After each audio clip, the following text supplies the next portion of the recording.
பிரதமர் நரேந்திர மோடியின் பிறகு இந்தியாவின் அடுத்த பிரதமர் யார் என்ற கேள்வி இப்போது நாடு முழுவதும் பெரிய அரசியல் விவாதமாகியுள்ளது. இந்த போட்டியில் முன்னணியில் பேசப்படும் 3 முக்கிய பெயர்கள் இப்போது அனைவரின் கவனத்தையும் ஈர்த்துள்ளன. முதலிடத்தில் வருபவர் உத்தரப்பிரதேச முதலமைச்சர் யோகி ஆதித்யநாத். இன்று அவருடைய பெயர் நாடு முழுவதும் பேசப்படுகிறது. மக்கள் அவருக்கு ஆதரவு தெரிவித்து வருகிறார்கள்.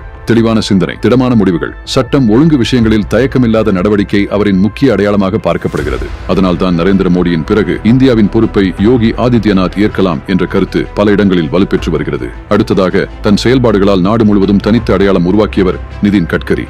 மத்திய சாலை மற்றும் போக்குவரத்து துறை அமைச்சராக அவர் செயல்படுத்திய வேகமான சாலை அமைப்புகள், மாபெரும் உட்கட்டமைப்பு திட்டங்கள் மக்களிடையே அவரை நம்பிக்கைக்குரிய தலைவராக மாற்றியுள்ளது.